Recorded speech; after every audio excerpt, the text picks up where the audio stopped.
Hello, my little munchkins, crones, and sunflowers. How are you on this Saturday evening? It's Saturday evening. No, it's not her fault. It's my fault. We're supposed to have been here, right? Mm-hmm. But it's just been so rainy and gloomy. The sun was trying to come out. It did. It just went bye-bye. But nevertheless, we're here to talk about the Braxtons. Let's get it started. It was emotional. It was riveting. It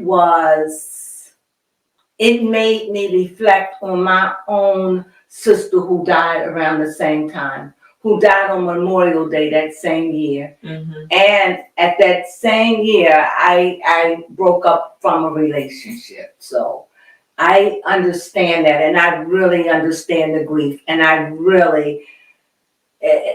felt that. I understood it, and I understand why they're doing it and trying to make sense out of it. And before we go on, I also like to say I appreciate Tawanda showing the way that she understands grief. I didn't like, I was wondering when the old Tamar was going to show up, but nevertheless, I still like the way she dealt with grief. I like the way that Trina dealt with grief. Tony, I don't know. I don't think she's dealing very much. She's not. She's just backed out. Mm-hmm. But and I love the way the mother. I love that, and all of them. So I love that, and I just think this is going to be a hit show. They keep it up like that, and I think it's a tribute to Tracy, and so it is going to be some bumpy, sad roads. The saddest thing of all is at the end we have Tamar coming out with talking negative. I just wish that she could just be quiet and just let this run. Even if everything in her life financially going good, for those in her family that may need the money, she need a hush moment. So, baby, come, let's go. Did you want to make your comment? My comment. Lovely. Oh, thank you. So do you. Thank you. Yes, you're welcome.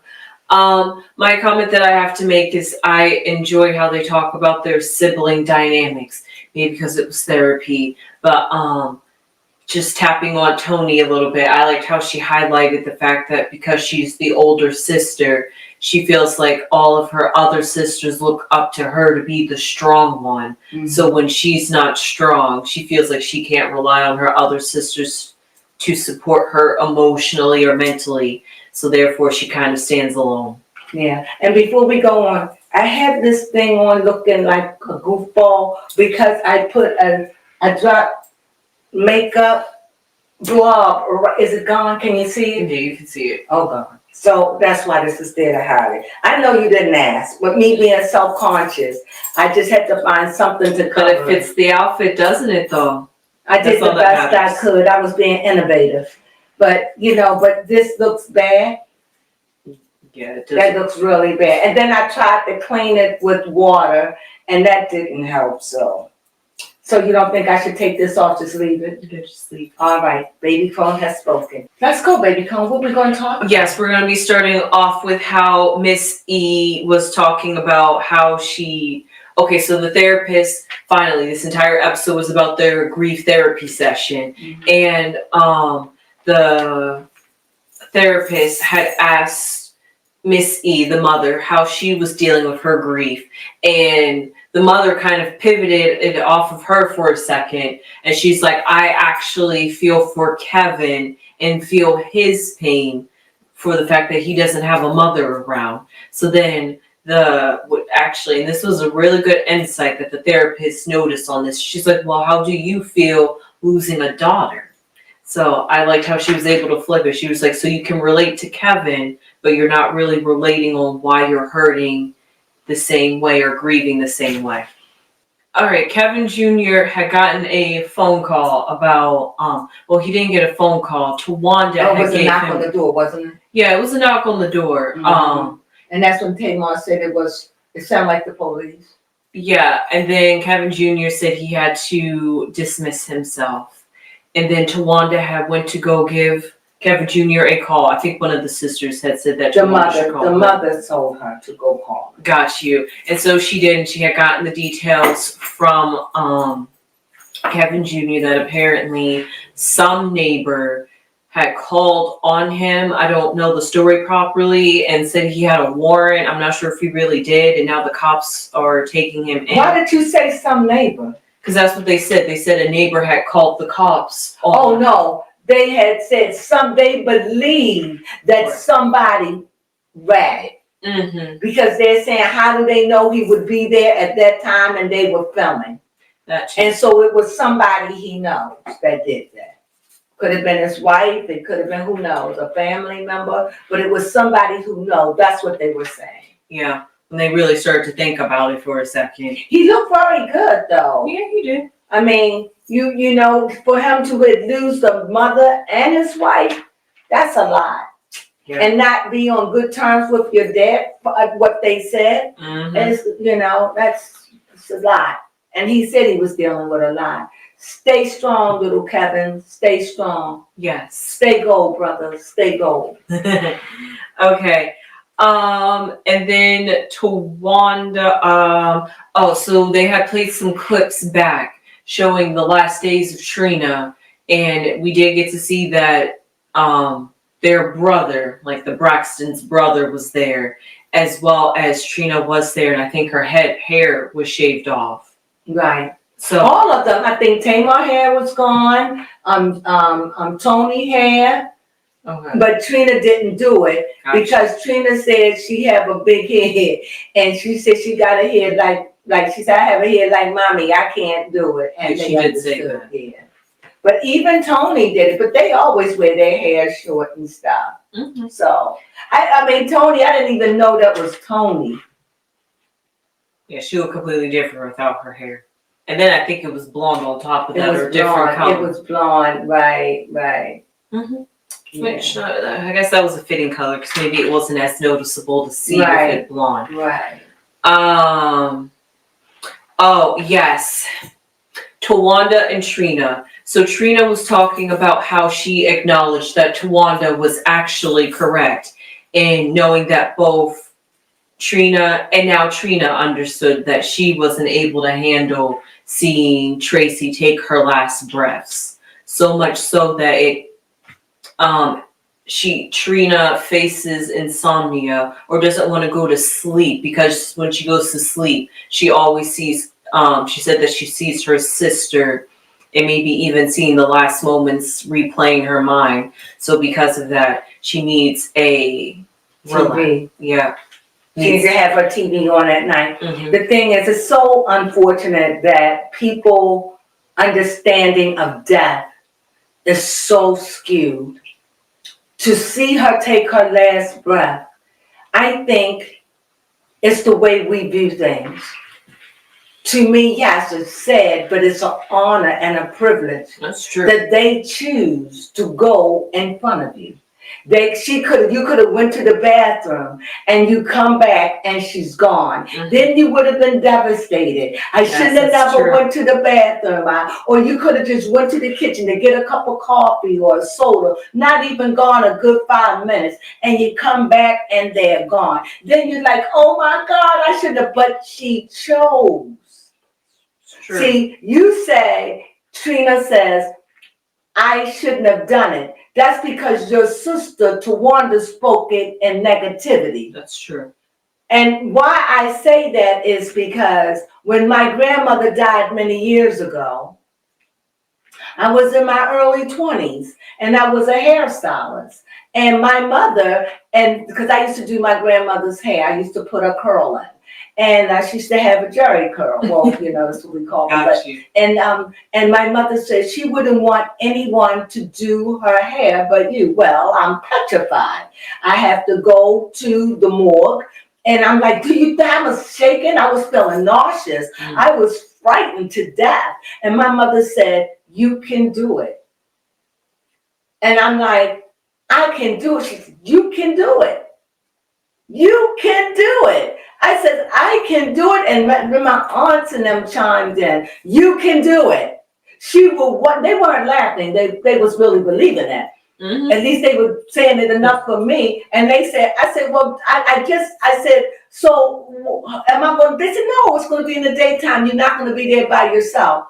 I said, I'm not going to be there by myself. Like, I'm not going to be in a room by myself. They said, no, we've already talked to someone and there'll be someone there, there'll be people there. And I said, well, I said to my mother, I said, well, I don't want to go in by myself. So my mother said to my sister, who's deceased right now, God bless her soul. And my sister like, I don't want to go. And my mother said, but you can go because you're close to your sister and you're going to support your sister. So as we begin to go and drive, as I drive over to the place when the time was right, I go in, they said, oh, they welcomed me. And I saw my grandmother on a table, head on a block, like a cinder block, raw, like she's been bathed and embalmed, but no makeup or nothing.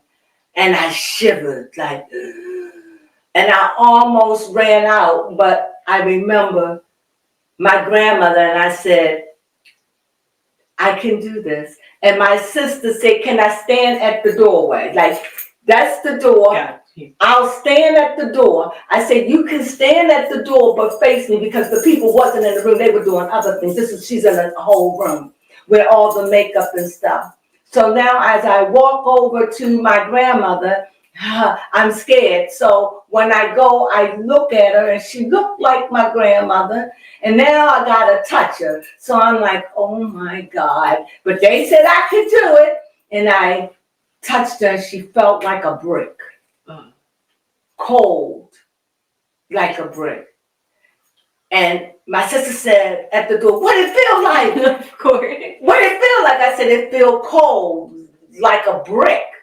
And so my sister said, so when the man heard us talking, he comes in the room and said, she's already been in balm. And he said, you could touch her hair. So when I touched her hair, it was like in one direction. Because she's dead. He began to explain to me that the follicles had died, and so it's no movable. It's like a stiff wig. The hair is frozen. You got to maneuver it. So I couldn't give her a curl. I couldn't give her jerry curl. But what I did was I curled her hair into a beautiful style. And as I began to work on her, I just felt like this was the biggest thing I could do. This was the biggest thing I could do. Like, I don't know if that makes any sense to you. And so, and my sister eventually came in a little bit and looked and went back to the door, but I was able to touch her and feel and have that moment. And I say all that to say, it's how you see it. Mm-hmm. If you see it as terrible, but if you see it as I witnessed her last breath. I saw my grandmother in her decomposed fake self. You understand? Yeah. She looked like herself, but she just looked sleek, but no makeup. But I stayed there and I watched them. I watched the lady come in and put on the makeup. I watched them dress her. No, she was already dressed, but I watched how they put on the makeup. I watched how the clothes were split in the back. I watched how they put her and laid her in the coffin. I watched how they screwed her in. I watched how they adjust the lights. I watched how they put the head in and how they blocked her in. I watched how she didn't have no shoes on. I could cry about that. And I watched how they did all of that. Mm-hmm. And it changed me. And it made me realize it's how you see it. And if you see that your sister loved you, mm-hmm. then that would have been an honor. You shouldn't feel afraid. You should feel blessed. And I know that sounds macabre. Right.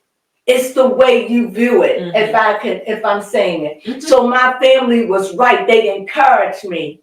Not what you can't handle it, but you can handle it. Because that's just the part of her. Mm-hmm. And just going through that, I was able to conquer it. And I thought that when I came out, I would never use my hands again. Because that was back in the day, they didn't have gloves. So it was like you can't use gloves when you're using heat anyway, unless you're using a heat glove. But my point is, it was my grandmother, and I I got to see how they dressed her, and I had the last say, and I got to see her. When I got home to my parents and everyone was saying, what was it like? They had tears in their eyes. They were so proud of me. And I was proud of them for believing in me. And my sister was proud of me, and they were proud of both of us. Yes. That we made it, and my mother said to me, we knew you could do it. So maybe they were saying all that to encourage me. I'm just saying sometimes words of encouragement. Yes. If you know that that person loved you, then you have to see them in their beauty. You can't look at that death. I don't know if, do you understand what I'm saying? What do you get out of what I'm saying, baby Carl? That talking about death while seeing your sister, Fortrina, in her case, seeing her sister take her last breath. That was a blessing. Right, should have been a beautiful moment because she was there to like the very, very last. And her sister wanted her to see that, shared that moment. She could have just turned her, just like with my sister Bonnie, who turned away to look out the window. And just to turn around and she was gone. But you saw that. And I know it don't seem blessed. But you got to see her soul depart. And for that, you know that she transitioned. Yes. I hope that helps somebody, because that changed me. And from that day, I stopped being afraid of dead people. Because it's like they're like a rock. By the time they embalm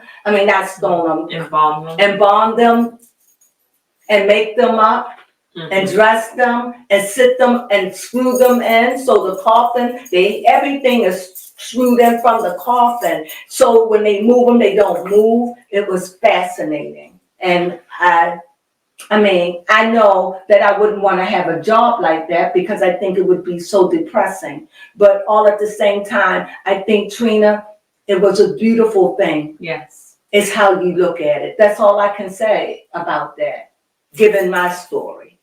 What else we have? I know we almost finished. Yes. I just had to share that. Was that too much? No. It's just that just like she said on her show, she said she just want to be a help to people that is going through grief while I'm going through grief, and to know that's you drink and you do this to deal. You don't have to. You have to look at it in a different light. That it's an honor that she shared that moment with you. Is that? I think when my sister died, no one saw her. Sometimes they choose to go alone. It's so weird that she allowed you to see that. And that's a blessing, not a curse. So when you close your eyes or when you see it, it will go away. You just have to see it as something beautiful. Does that make sense? Yeah, that does make sense. Okay. All right. Well, pretty much the rest of the episode. I want to talk about that Tamar caused her mother, Tamar and Tawanda, caused their mother to flip out and lose it and was crying. At first I thought that she was just fussing, but when I saw on my TV, no, she was really had tears under, she was crying. And I, like she said, and I don't know if it's what the woman said, when she said, ask the mother how the mother's doing. And the mother went to her grandson. And the mother focused it back. And I guess when the girls, and when all this happened, because then he called in the midst of her. And she said, I'm just worried about him, which I understand that. Yes. And so when Tamar and them started getting into it, I think she had that moment where she like, I just lost the child. That's how I feel. It shouldn't have been her. And she feels not remorse, not survivor's remorse, but the remorse of, out of everybody, I lost my daughter. You lost your sister, but I gave birth to her. I lost my daughter. And y'all fighting. And y'all could leave out here tonight and something happened and don't come back. And then I'm out of another daughter. And I think that's what she was saying, the reality. And I think she was trying to stress to them, I'm dealing with the reality. Even one day I won't be here. And she's saying you're being petty, and she reminded them that you all agreed with Tracy that you will not do this. Yes, they did. In other words, you all took an oath and you broke it. And I really do believe that they are split. And I don't think that they split. It don't look like that. It just looked like, it just looked like Tawanda and Trina are close because they live here on the East Coast. Tony and Tamar live on the West Coast, right? But Tamar be on the East Coast too. I think it was Trina that mentioned it, or maybe one of the other sisters talking about how they're all kind of like their own islands. Right, they all in their own island. Like they're all, and what Trina was saying is, I'm close to Wanda because she's here. And then when Tony was, and I don't know where the mother lived, but Daddy, he lives in Maryland, and so they were all like two here, two. It was spread out. And I think what Trina was saying is, you just learn to just go on without each other. Y'all call, we talk, it ain't like that. Right. But they were like that. And this is what Tracy wanted, where they used to talk on the phone all the time. Not all, maybe every day you get together, and to see it's not like that.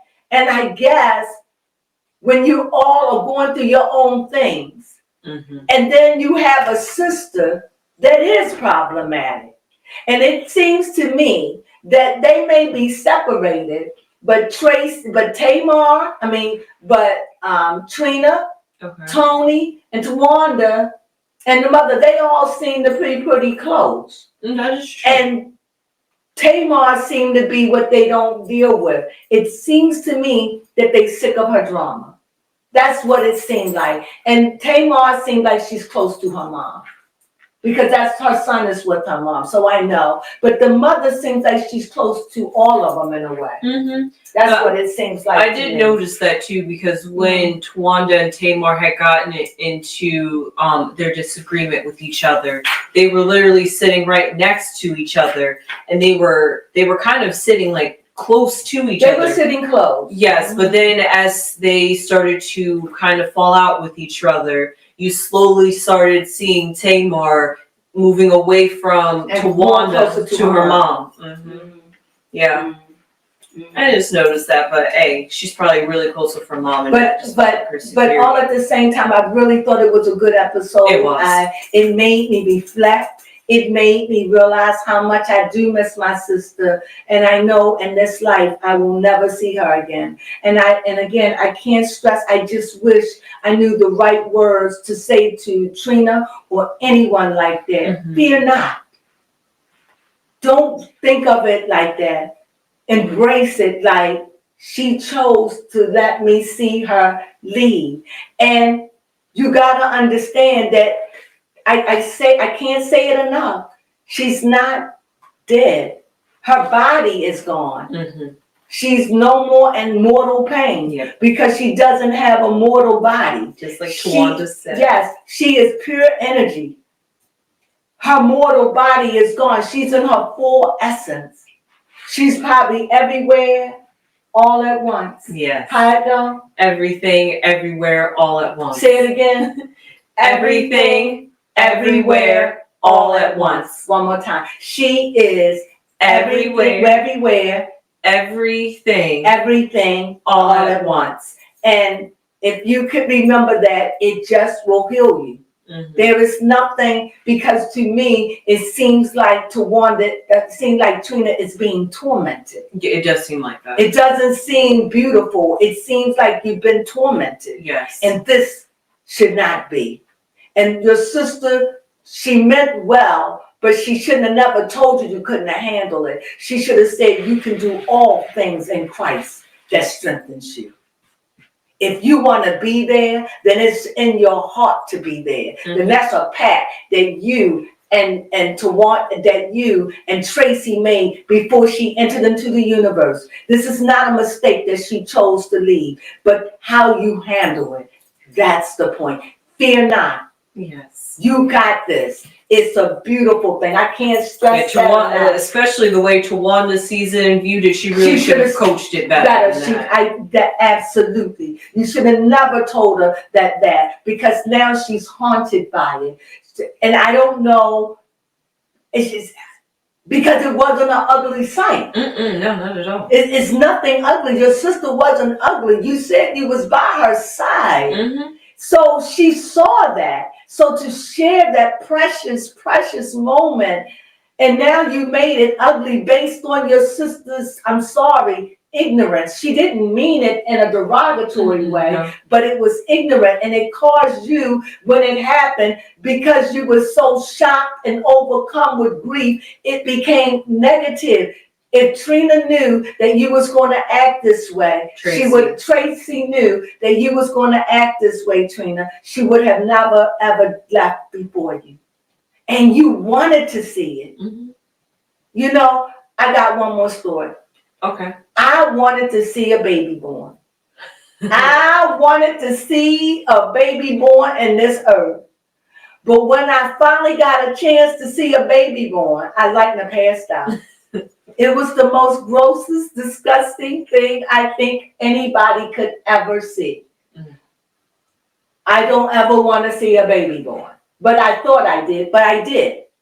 But I didn't look, I just think a baby going to come. I didn't think everything else was going to come out. I'm just thinking of, well, anyway, my point is, but it just seems like she left peacefully. It did sound like that. It sounded like she left peacefully, and I don't understand why you can't rest in her peace. I guess it was the literal shock of her seeing her take the last breath and see that her body would. She saw her soul leave. Yes.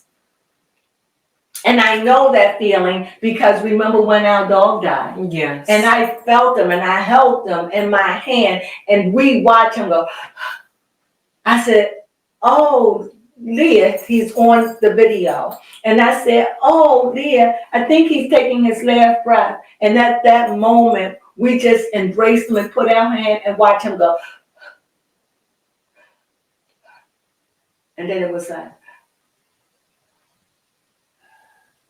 And that is true. It was that little exhale that I had to pause for a second. And then we said, we felt it. Oh, we felt it because I was holding him and I felt it. And then it was nothing.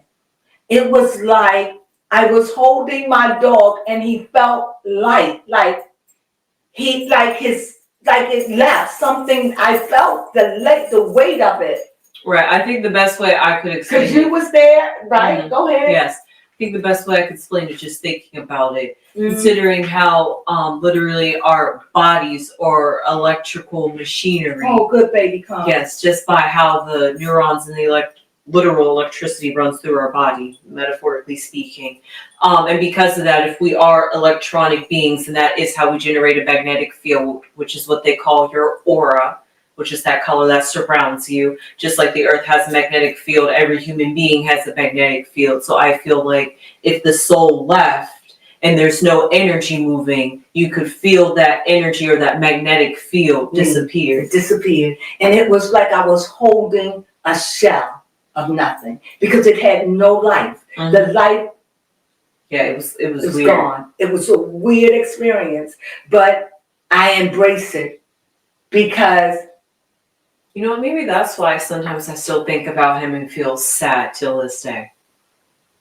Well, one day you won't think about him at all. Yeah, I know. But for now, you feel sad because we had to let him go. He was dying. Yeah. And it wasn't nothing we could do to save him. And so, but we were there and we watched him leave this earth. And our little dog, and I know that's a small thing, but life is life. Yes. You know how you have a plant and you love the plant and you come home and the plant is wilted, you try to do everything to revive it. Or you have a fish in a fish tank and you see a fish and the fish got a hole in the head and you're trying to do everything. It's life. Yeah. And anything that have life get praise. And when that life is gone, you feel the essence of it. Yes. It is no more. And I can't stress enough to Trina, fear not. Yes. It's a beautiful thing. That's all I got. I wish I could say something more. And to anyone out there that feels that way. The last thing I wanted to talk about is how at the very end we saw how after that grief counseling session, they all went to the kitchen to eat and cook. Like nothing happened. Yep. That's what I'm saying. And I wish that Tamar remember that. Your family love each other. I enjoy watching that kind of love. Unfortunately, a lot of my family members are gone on. But you still have that. Cherish the moment. Cherish the day. Yes. It's not worth the pettiness. Like your mom said. And now you have Tony. And Tony is on the chopping block. So why stress out Tony with this? Exactly. The thing is, cherish the day. That's all I got. Because Tony could be here for 5 years, a year, 6 months, a month, 100 years, 20 years. No one knows. But she's sickly and she's dealing with her own mortality. Which is also stressing. And so is the mother. But the mother's like, I'm old. I lived my life. I'm supposed to go before you. Right. You know? How am I dealing with it? I deal with it because I have to deal with it because I understand. And I just wish that's all. I just wish that I could just reach someone or help someone, even with my little story about that. But what Tina said to me was alarming. And it struck my soul. And I just wish somehow, some way, I just speak to the universe that these words get to her. And with that being said, I wish little Kevin the best. Yes. When they asked the father just said, well, I'm just seeing how everybody else deal with it. But they showed a clip, which we all know anyway, when the father turned to Trina and said, you know you're my favorite. So you know he took this hard.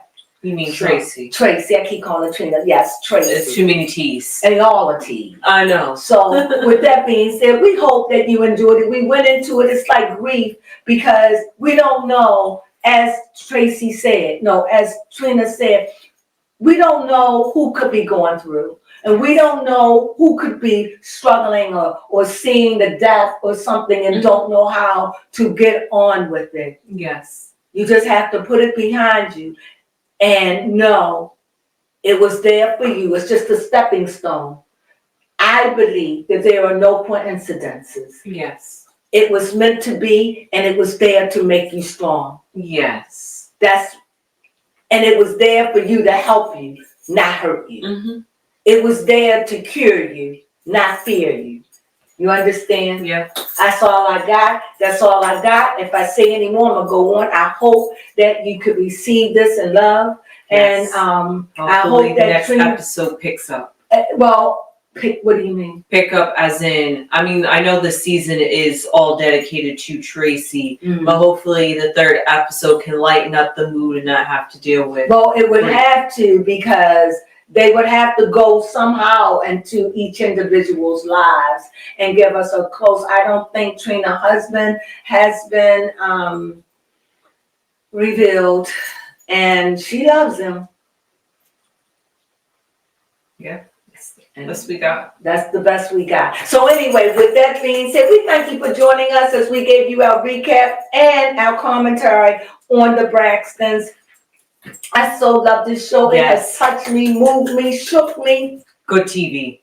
Great TV. It's the best thing that I see of outside movies. It is the best reality show thus far on TV. Yes, wholesome, good loving TV. Wholesome, and it's not a color thing. No. It's a family thing. Yes. And it shows you that famous people, rich people, That's poor people, mediocre people, we all suffer. And at the end, we all suffer with death. Yes. Someone leaving or us leaving. Mm-hmm. And with that being said, stay strong and stay encouraged. Yes. And if you happen to get by this station, please thumb us up. If you haven't subscribed, please subscribe. We could really, really use it. Yes. And you know, we want your compliment. Yes, Thumb us up. Please comment. Please play us forward. Play it for Trina. Yes. We love Trina. And with that, we say to you all, sunflowers.